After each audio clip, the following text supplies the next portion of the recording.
Hello, dear friends, my lovely audiences. Welcome to the East-West Show. Jack Chow with the East-West on the GNE TV East-West program that we cover a lot. We cover all aspects. It was a week and a half ago, I had the pleasure of meeting my dear friend, Dr. Wei Yan. I believe you all sent that because I had feedback already from you guys, and you liked the discussion. And well, you like the subject. With Dr. Yang, I would like to go further to the subject because we were kind of like touch base a little bit, and we want to go deeper to Dr. Yang. You are very warmly welcome back to the show. Thank you. Thanks for having me back. Very good. Yeah. And the subject itself brought us back on the second show talking about the concept. The concept was all started by a book that I came across. The author is Dr. Yang, from The Great Wall to Wall Street, right? And by looking at the title of the book, though, I can say the title itself is the thing that once you see it, unless you don't see it, right? Yeah. Once you see it, you want to pick up and flip the pages. Oh, thank you. While you do, you can't put it down. This is what exactly happened to me. Right, good. And the subtitle tells even more of the title, because the title says From the Great Wall to Wall Street, and the subtitle says Aeross Culture Look at the World. Yes. So, and I would say the fact that I'm so interested, I'm so much falling in love in the subject, is that it is the only thing I would say that governs the world, should govern the world, yet not. Oh. Right. So that is the point. So to my take, because I haven't done the reading the whole thing, because everything I can't read it like a regular book, page after page, right? I have to stop. Every few pages I have to put it down. I have to think, I have to stop. I have to write something. As a matter of fact, I'm right this very moment, I'm working on one article about the first touch of your book. Oh, wow. You will see. Fantastic. See. Thank you. Here, right? Yeah. So far, my first touch about your book, so am I feeling the pulse? Yeah. Am I getting the pulse? I think so, yeah, from our conversation, yes. Yeah, you got a pulse, yes. Cross-culture look, and you gave lots of definition about cross-culture look, and I mean profound. So to my audiences, I would like to bring this to the discussion, because sometimes when we see problems, why problems happen? Because we do not have a cross-culture look. Yeah, absolutely, yes. Do you think so? I think I think you touch upon a very important issue. Number one, every one of us here today is kind of brought up or educated in the Western culture. So we learn about how to apply what we learn scientifically, technically, logically, everything, how to look at issues, resolve conflicts. And some of us are brought up, in Asia. I have a Chinese heritage, so do you. And sometimes we forget that, look, that part of our heritage is also quite important. In fact, it's getting more important because China is growing so rapidly. This is a country, a nation of 1.4 billion people, not counting those people living outside the China borders. That's another couple 100 million. And a lot of countries in Asia were affected by, influenced by Chinese culture very strongly.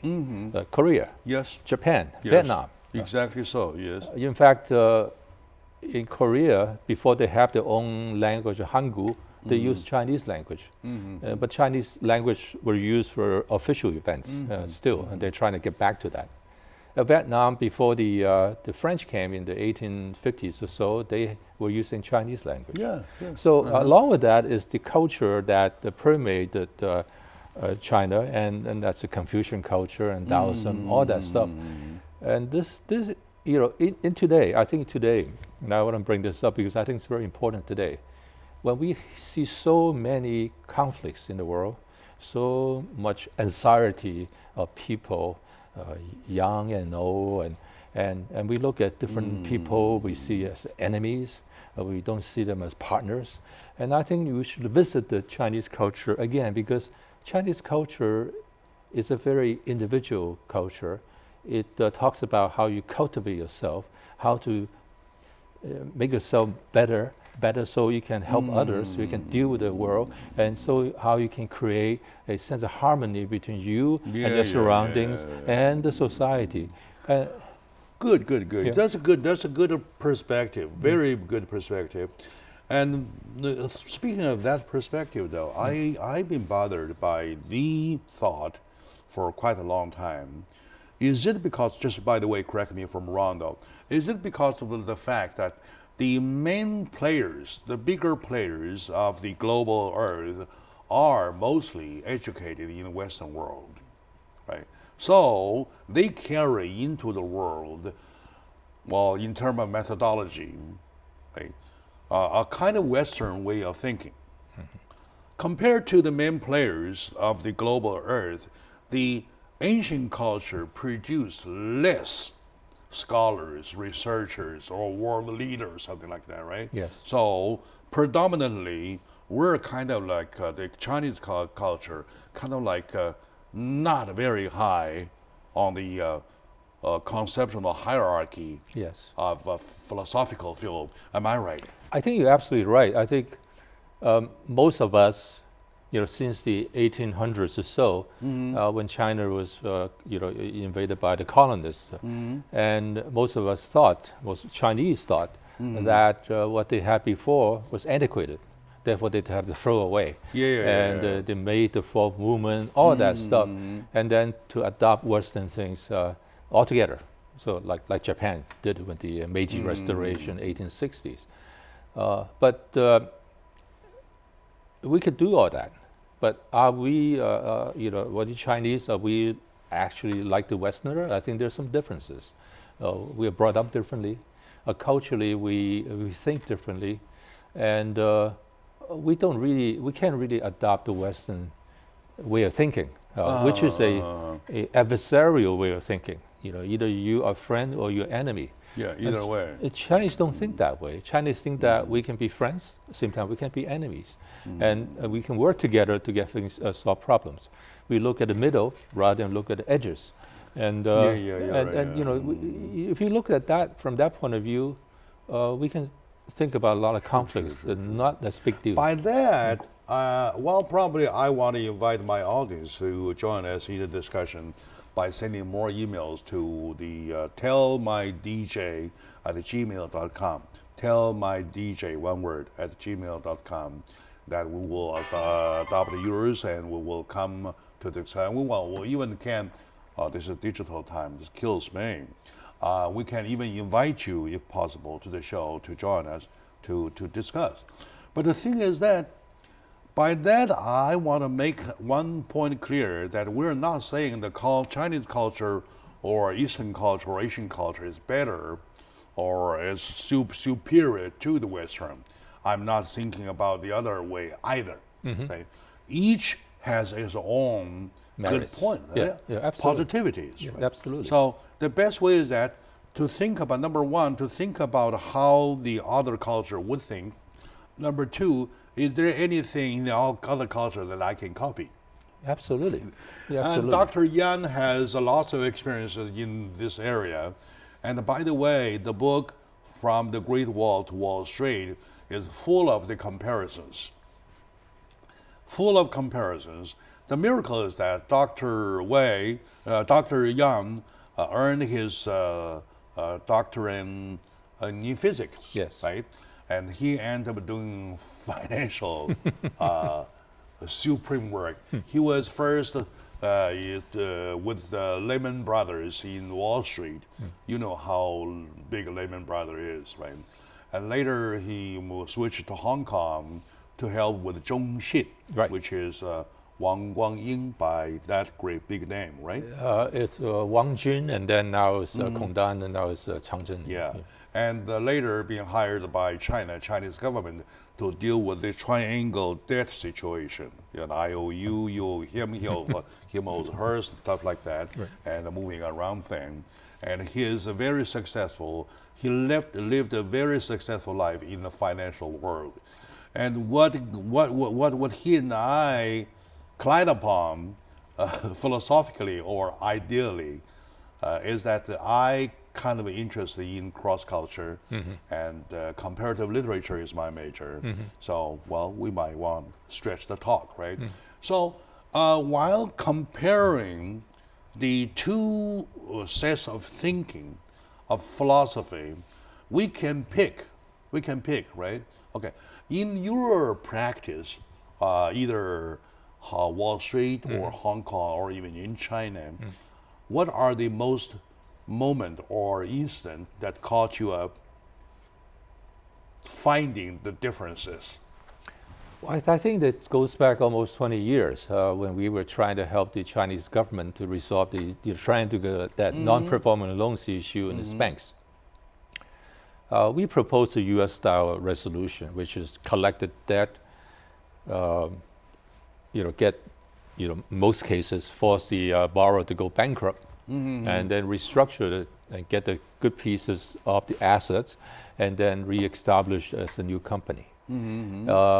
This is what happened in the U.S. in the latest crisis with the U.S. way. Resolution Trust. Okay. Cut to the bottom and renew. Okay, and that's a capitalist system. The winners take all, and the losers will have to comply and then restart somewhere else. So that's the capitalist system. All right. The Chinese wouldn't want anything like that. They said, look, we are socialists. Okay, what are the Chinese way? We can't do that because we don't want these people to go unemployed and create a social problem for us. So what they did was they, instead of firing everybody, they tried to absorb them into different SOEs in China. At the same time, they would let these people have a minimum wage, or say half to 1/3 the salary. They don't have to show up for work. The spare time they can go for look at other jobs and be entrepreneurs, if a shoe shining boy, or work in hotels. And at the beginning, you saw these people very unhappy. Some of them were like sitting in offices. Now they're shining shoes in hotel lobbies. They look unhappy. And if you go to a restaurant, people are wearing the dark mouse suits and blue and gray, and they don't have that much expression. But after a few years, all of a sudden the entrepreneurial spirit of these people got ignited, and they start doing things. All of a sudden, look at the economy started picking up, and then you have the WTO entry. All that stuff can kind of produce a synergistic effect for the economy. So we don't have to go through this death and rebirth cycle, as in Western countries. Okay. So that is quite a typical example to see the differences, right? Okay, my dear audiences, today we're really touching base with lots of important issues. I believe that the conceptual issue are the most ones that we need to talk about on the global earth, because we have seen enough conflicts, and I believe that the majority of them are caused by different looks. If you switch your angle to a little bit to absorb some how other people think or the culture think, things might get a different result. With me is my good friend, Dr. Yang of Wall Street, of Hong Kong Exchange, and for Chinese triangle financial game and so on and so forth, and 3 different periods of time trained such a great human being. So let's take a short moment out. When we come back, we will continue fighting. Please.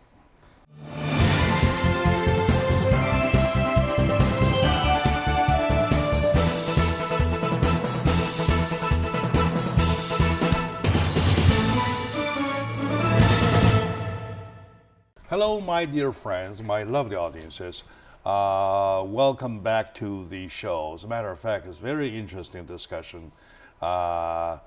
You can see that in my face because I feel excited talking about the subject that I'm so interested in.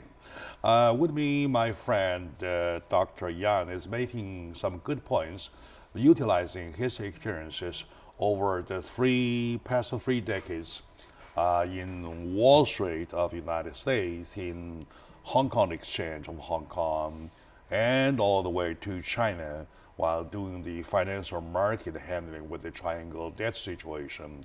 Successfully, all the three places successful, but successes are in different ways, or even in different ways of interpretation.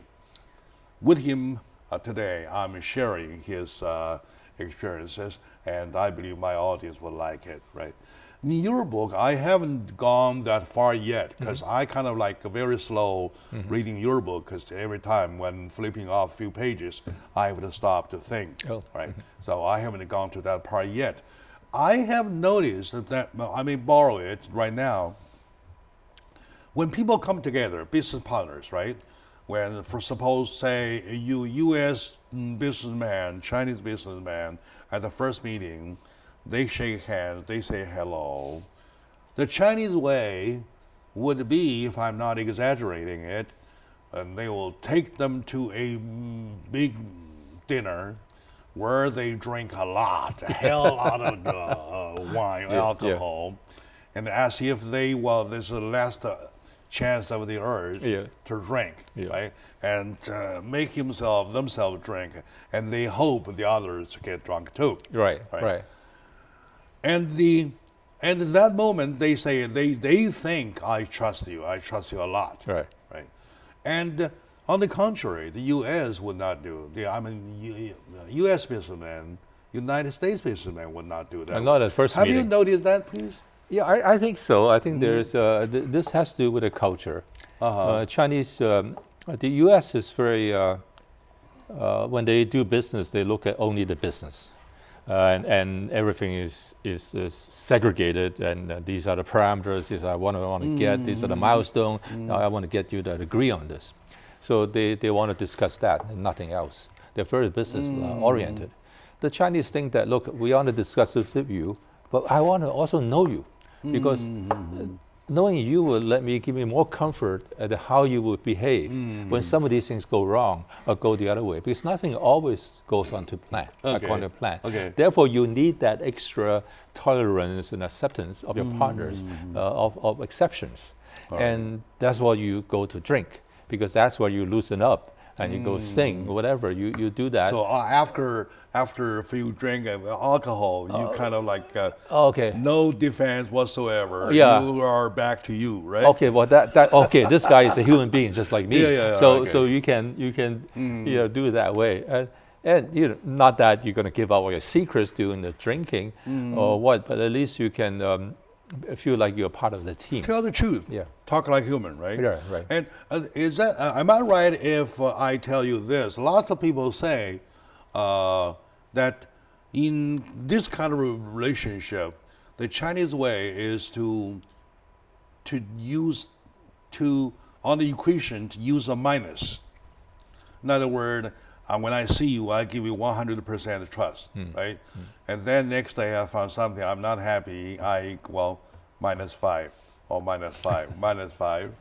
And whereas the American business way is that I give you a 0 at the first meeting, and I use add up. And next day I found something good. I add up 5, add up 5. So am I right, or are they right? I think you could interpret that way. I think U.S. is a kind of a law-centric society, and this is governed by regulations and laws. So there isn't much deviation. You can go outside of these legal regimes. So when you have an agreement or you're trying to reach an agreement, there isn't any extra things you can do. Of course, you can take your guests to a party somewhere, and they do that all the time, to a steakhouse, go get drunk, and do other things too. But it's not really required. Okay, but the Chinese believe that there are some extra factors besides these written stuff that actually are more important. And that's the human factor. They want to see how you behave. Can I trust you? Can you be like me? Can you chuckle this baijiu with me as much as I can? Okay. And again, would you give up that little semblance of dignity and then stoop down with me? They want to see that. And if you can demonstrate that greases the relationship. Yeah, nevertheless, it is important to make people understand each other. Right? I'm from the minus group. Yeah. You're from the plus group. We have to meet somewhere. We have to meet somewhere, Yeah, right? right. And that is so helpful. Yeah. I give you a good joke, and it's not a really joke. It's a good, and it's a true story. Yeah. A long time ago, when I was still in school, Yeah. I took a friend of mine, American friend, to go to my father's hometown, Shandong. Yeah. Whereby he put a little amount of money to motivate a small village into some kind of chemical plant for the sodium algae, sodium algae that we use for our drinks, something like that. That small town, using his money, turned out a new look, and everything was being elevated. Right. So during his second visit, people started treating him like a god. Yeah. Really god. Yeah. Right. And it's drinking, all drinking. Right. This poor man just been there drunk for 1 week, staying there for 1 week, drunk for 7 days. Yeah. Right. And each time when they drink, right, and these villagers, when they get excited, they really lose up. Yeah. Right. And there is a word that they often use, the F word. They often use F. Yeah. Like that, right? Yeah. And they use the Chinese way, the F word. Right? Yeah. And he asked me what that is. I said, that's come on. Yeah. Said, oh, yeah. So at the end, he put up a banquet himself in appreciation. Yeah. Right. Kind of a reciprocation kind of a dinner. Yeah.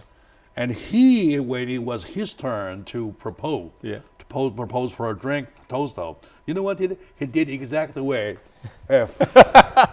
Oh, that's terrific. Let's drink to the F, something like that. Yeah. Right.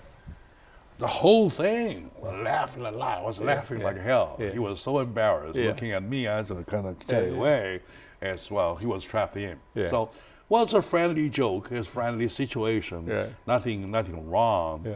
But that tells the big difference in between two people. Yeah. The two group of people, the minus people, the plus people. Right? Yeah.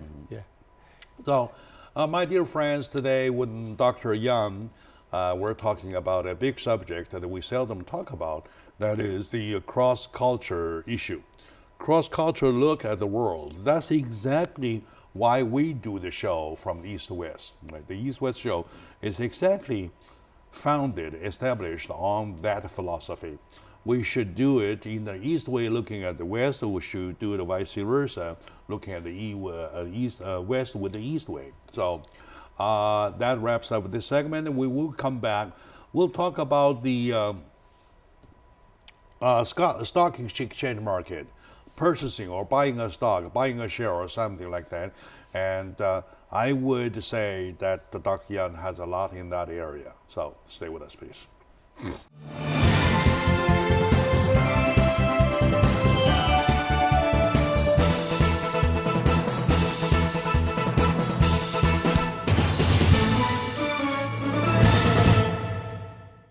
Hello, my dear friends, my lovely audiences. Welcome back to the East-West Show. East-West Show covers a lot, and now we are talking on a big subject called the cross-culture look at the world. It is all because one book that I came across, The Great Wall, From the Great Wall to Wall Street, is written by Dr. Yang. I never missed a second to get hold of him and say, please, sir, come to my show, talk about it, because I love your book. Okay, the book has a cross-cultural look to the world. That's exactly what the subtitle says, right? You sharing with the audiences about the difference between the two cultures. I know that you were in the Lehman Brothers for some time, and in Hong Kong for some time. I know lots of folks are buying stocks. Yes. Right, they're not doing large skills. You know, even the old Papa Mama, they do it at home for fun. Right? Altogether, there is one concept that you can sum up, and altogether there's another concept you can sum up. So what is the buying mind or selling mind or differences that you noticed in the stock exchange market, please? Well, I think the stock market today is extremely volatile. And one of the reasons our politics is unclear. Sometimes we go here, sometimes we go there. There are a lot of headline news that affect the people's psychology, and they become traders rather than investors, following the headlines. I don't think that is very good, because I invest long term, and I think people invest, they should have a longer horizon, and several years. If they like to, like Warren Buffett, he invests for really long term, because a lot of the things that you think are good for the company not going to change because all of a sudden someone said this or someone said that, but the people's psychology, perception of how things are can change very rapidly. Sometimes right. you like this, sometimes you don't like that, and if you follow that, then I think this is you're being jerked by the market rather than doing your own investment. And today, I think there's also talk about the stock market being overvalued, or based on metrics, all that stuff. But if you look at the longer trend, for many, many years, about 10 years, ever since before Lehman collapsed, the bond yields has gone down, until only recently, last year or so, when the Federal Reserve started raising interest rates. So for the longest time, the bond market, people buy fixed income securities, they were able to do well. So except for until last year or so, and this year I think the Fed is going to raise interest rate again, perhaps another 3 times to the end of the year. And when that happens, people will question, okay, are we? Is the interest rate rise that is instigated by the Fed, is it enough to contain the inflation? If it is, then it's a good thing. If it's not, then we're behind. So that's a bad thing. So we don't know. What we see is the supply and demand of labor is getting tighter. There are more jobs opening than there are people filling them. Yes. So and then the wages and compensation has gone up. And that's a major driver of inflation. So if companies started to raise salaries, to retain people, to hire new people, and all of that will reflect in the price of the products, and there'll be inflation. Speaking of inflation, though, would the reason to push for $15 per hour be a factor of inflation, please? I think eventually will reflect into everything that we do. Now, I don't know whether $15 is a good or bad. I think it's good for people who make that kind of money. But I think what's more important is whether we have enough investment in productivity. That's exactly the concern. Yeah. Once again, like I said, that I have no problem with our folks getting $3 more, right? But thing is that dollars do not grow on trees. Right. You have to rely on productivity. Yep. Productivity to see money can be produced, right? Right. So, right. And now by before seeing that, you raise the number to $15. Well, the pressure is there. So my concern, my worry is that sooner or later it's going to cause some kind of inflation. Yeah, it could be. And then you see even McDonald's have established some new automatic kiosk because the labor cost is a big component of their operations. The robots. Yeah, so they're going to do that. So would these drive down the cost base? and so that there will be whoever is the owner will make enough money. And obviously, your hamburger will be smaller. Will the smaller be shrinking? Well, no way. Of course, yeah. They are shrinking all the time. They're shrinking all the time. When I first came, it was about like this. The jumbo, the jumbo is like this, right? Not the combo. There is like this. And that time I had very little money. What I did do was that I asked the chef to cut it in half every week. So one for lunch, one half for dinner. Right? Enough for that. And I lived quite so well with that. Right? Right. Now, if you do this way though, you're talking about a hamburger this big. Right? What a quarter pounder is no longer a quarter pounder. It's like 2 or 3 ounces. Yeah, sure, 2 or 3 ounces, right? You're talking about they're shrinking anyway. That gives them a good excuse to further shrink, because you guys are earning $15 per hour though. You let me further shrink, right? Okay, now back to purchasing of the stock shares, right? Talking about long term, short term, well, you're talking about big buyers, big players. Yes. Right? I'm talking about like the average people, the old papa, mama kind of like players. They do it for fun, not for several thousand or whatever, in and out. The money is always there, right? So for them, I believe there's folks in the Western side too. So do you see them with the same mind of buying and purchasing? I mean, selling. Well, I think the right now the movement of stocks is based on supply and demand of who people want to buy it and who want to sell it. Because if you want to buy something, someone has to sell it. So the seller will think the price is going to go down. The buyer will think the price is going to go up. So it's a balance of the two.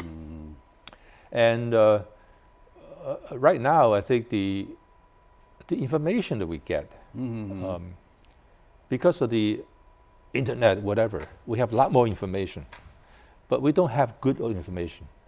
We don't have good information. People are supposed to read the fundamental financial reports of these companies that are listed, like the 10K report, the 10Q report that put out according to the SEC guidelines. But nobody reads that stuff. It's too big. Rather than the news itself. They just get in the news and they look at the opinion of analysts.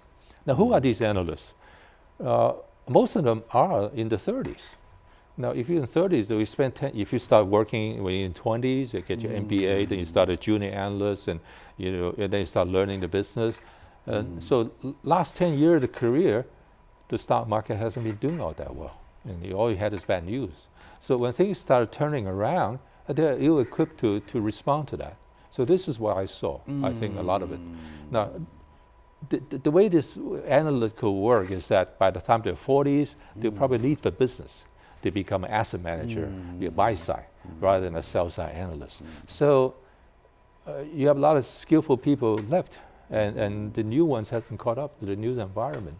And I think that sometimes you read the opinions, you're like, are they really are really making sense? So I think we have to be cognizant of that when we do our investment. Very good. And nowadays they're all talking about the blockchain area. They talk about even cryptocurrency, right? Though, what's your take about the future of the whole area, please? I think cryptocurrency is a new form of asset. I don't believe it's worth nothing. It's worth something. One of the problems with that is the cryptocurrency not traded any special exchanges that you can police and regulate. It's traded all around the world, and so that is a problem for the regulators. Because let's say if a lot of people invest in that, and for some reason it crashed, either people theft, they lose crowns in the wealth, or whatever reason, then you have a confidence issue. And the confidence issue affect could on the periphery affect the general economy. Then you'll be, selling other assets to pay for this, or you're not buying anything. You tighten up your purse string. So there's economic effect with this. So, and regulators are very concerned about it, because one of the federal experts Reserve is one of the regulators, and there's two mandates. One is to contain the inflation. The other is provide stability, financial stability. So they're concerned about financial stability. Well, how do you provide stability? You have no control. This is one of the problems. But if you look back into the early days when dollar became the currencies for exchange, right? So dollar, they're paper, right? Dollar, not gold. Gold, you have the actual gold there. Right. You can sell it elsewhere.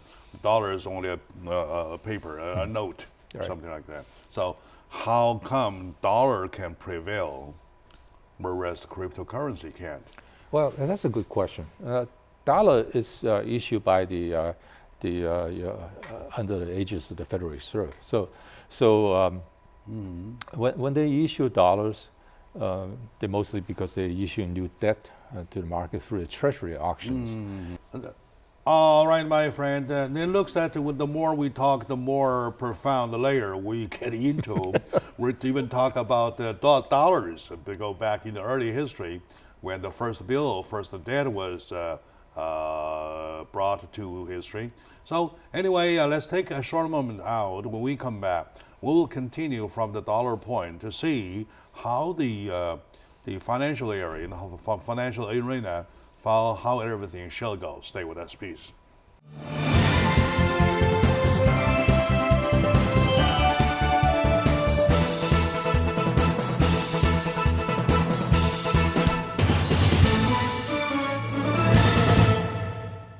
Hello, my dear friends, my lovely audiences. Welcome back to the show. Jack Chow on the East West Show with lots of pleasure. Today, the subject being our cross-culture look at the world. It is all triggered by a book that I came across that I like so much. I fell in love right away, and I got the author, Dr. Yan, here with me for the second time, talking about his great concept. In sharing the concept, we touch base with the cross-culture look at the world, though. And then, due to the fact that he has a financial background so rich that we touch quite a little bit. And we want to move on with the next show, talking about still again with the cross-culture. But right now, let's stick with the dollar area, though. Right. So how come dollar, like I said, dollar can function till today? It's only a piece of paper, right? Has no value, no whatever itself, though. Whereas others, like say, I said cryptocurrencies like bitcoins or Aeross coins, how can that take place? Well, I think if you want to go back, say, 100 years, U.S. dollar wasn't the dominant currency. The British pound sterling was, and there's German mark, and even Russian ruble. They were quite strong currencies at that time, and Japanese yen. So dollar is just one of the baskets of currencies. Now, as time goes on, Britain's economy has gone from highest in the early last century down to kind of plateauing, and now they just struggling to remain the eurozone. Russia is no longer an important economic entity, and you have a euro that kind of replaced all the other currency, German mark, French franc. Now you have the U.S. dollar remaining as its only, probably the only most important currency. The RMB is coming up because it's a large trading block using that kind of currency. It's not really totally in all the bank's reserve yet. But the reason why the dollar is so strong, number one, people have gotten accustomed to using dollars to quote prices. The oil is quoted in U.S. dollar. What it is extracted in North Sea, so in Texas, is U.S. dollars per barrel, and all the government has a lot of U.S. dollars in the central bank in the reserve. So that when the commercial bank needs U.S. dollars, go to the central bank and can I have some U.S. dollars? So because commercially, U.S. dollar is dominant to quote. So and for many reasons. Number one, the U.S. is the largest economy, and number two, all the other economies has kind of gone like quiescent. So U.S. dollar remains strong. As to how U.S. dollar retain the value, okay, what is the value of a piece of paper? is how much you can get when you go buy something. Yeah, Okay. yeah, yeah. Now, if you buy using $10, you get, how many pounds of rice or pork and stuff like that, you can get that. So as long as this piece of paper retain that kind of purchasing power, then as value, people will believe in it. But if we have huge inflation, like we had in China in late 1940s, I remember my father told me he went out to have dinner. He had to bring a whole shoebox of paper money. When that happens, the money is worthless. Nobody wants that. They will go somewhere else that can retain the value, give them a purchasing value. And there was one time, one bag of paper bill for one bag of grain. Something like that, yeah. Back to back. Yeah. Back to back, yeah. Yeah. It's the confidence people have in this currency's ability to retain a purchasing In other power. words, confidence can be built. Yes, right? yes, absolutely. To build the confidence, you need technology. You need exchange. Nowadays, looking at the technology, our exchange rate, our kind of communicating rate is about 100 times, 200 times faster than before, though. Yes. So that will give a hope for I'm asking you for a future possibility of getting one of the exchange currencies. Well, I think there's value in some of these coins. I'm not an expert in it. I think it depends on who wants to use it in large quantities. Look, can I go and bid on a project using Bitcoin? I think it's tough because its value goes up and down. It's too volatile, and the market cap in terms of the amount of coins out there is too small. So people go trade in and out of it, the value fluctuates. So you can't really go there and say, okay, you have one coin for this. And then tomorrow you need 2 coins. And the guy says, I'm not going to take your coin. Okay, all right, good. All right, good. So much for the side subjects. So, back to the subtitle, and the cultural look into the management. Yeah, right, leadership. Management area. So the management area, in the management area, how much do you have noticed as the differences, and how much do you notice that they can cut in between, somewhere in between? Well, that's a big question, but I think there's a huge amount of differences in terms of the superficial level, how the two people interact in personal level, in business level, in government levels. The huge differences. And that's unlikely to go away because people don't kind of look at each other from the other person's shoes and try to understand where they're coming from. Exactly, in the area of management, though, do you see different management way governed by the Eastern culture, and whereas the Western culture there's its own way? Well, I think there are many different aspects. There are many aspects of interaction, negotiation, and trying to drive to a conclusion and follow up. They are all kind of different. But I think primarily, I think the Western way is very issue focused. This is what I want to do, and this is my proposed solution. Can you come along and support this? This is the Western way, very incisive, very critical. But the Chinese way of thinking is different, because Chinese people are practical people, so they don't always think that this is the only solution. And Chinese always think they're smarter than others, so they want to come up with ideas that are different. So there's that too. And most Chinese business leaders, either from the SOE sector or from a private sector, got there because they somehow outsmart everybody. So somehow they think their smartness will allow them to continue to progress, to elevate themselves into a different level. So they often think that they often have unorthodox solutions to the Westerner. We think these solutions are really off the wall, but they may have that. You see a lot of projects in China. Really, no one would do in this country. Huge projects invest in this. They become very successful. Okay, put it this way. If we would get a better look, we would probably take one instant, and you tell me the differences, different way of taking it. How about that? Okay. Here I am recruiting. right?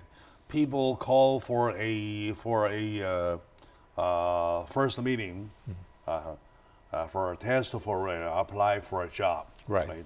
Okay. Right in front of the business, there are parking spaces, right? And the most convenient one is vacant.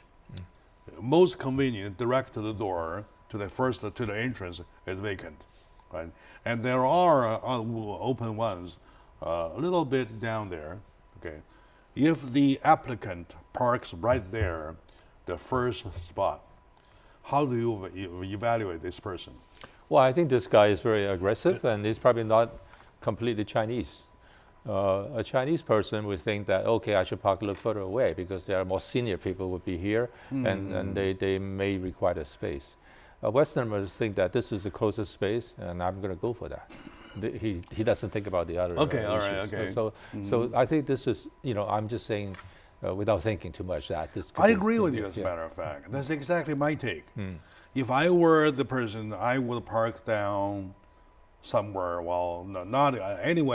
not using the very convenient one. Right. The very convenient might be for the boss or the senior or whoever or somebody not convenient moving around, something like that, right? Yeah. So for you park over there, it's kind of I'm me-centered. Right. Me-centered. Well, So also, I still think a lot of Chinese people don't want to be exposed. They don't want to be like everybody can see them. So that's also too. yeah, part of the and reason. also if you were the boss, you were the one, you were decision maker of who to hire though. Would you hire the one here or hire the one there? Well, it depends on what the job is. If I need somebody to do things that are kind For of the same thing, for the same skill, Well- and they show the same talent. well, I think I would pick the one that's right in front, because I want him to be aggressive. I want him to do things that's good for the company or for himself. I don't want somebody who say, "Oh yes, and without giving me shy away. Interesting. looking for the consensus. Interesting. Well, I want him to give me what he thinks is best. So I would pick him. Yeah. All right. And of course, I agree with you just for previous analysis, though. But as for taking, I would take the one further down. Yeah. I'd take the one further down. Yeah. Right. Because easier to manage. Yeah. Yeah, easier to manage. Yeah. Easier to manage from that point on. Yeah. And there is always different things to talk about. Yeah. In the office, the Chinese way is that when you go into the office, though, the very, very, very room down could be the boss, Yeah. right? And in the United States, not necessarily. The boss's office could be anywhere, right? Yeah. So It do could you be think- in the middle of the cubicles too. Do you think that makes sense? Well, I think the Chinese way, Chinese traditionally revere hierarchy. So the boss, The hierarchy. the hierarchy, yeah. So the boss generally sits somewhere that shows that, like a corner office with a glass door or something like that. So, and the other people sit somewhere in the middle. That's the same with Japan. Only the boss sits in the office. Everyone else is open. But it's good or bad is that you have an order so that someone can make a decision. But it's not very good for like inspiring people to perform. Because your boss sitting there, he's looking at everybody, so you feel being watched all the time. Okay. But like some of the tech companies, the boss sit in the middle. Like I think I read somewhere, Mark Zuckerberg, he sit in the middle of the office. Exactly.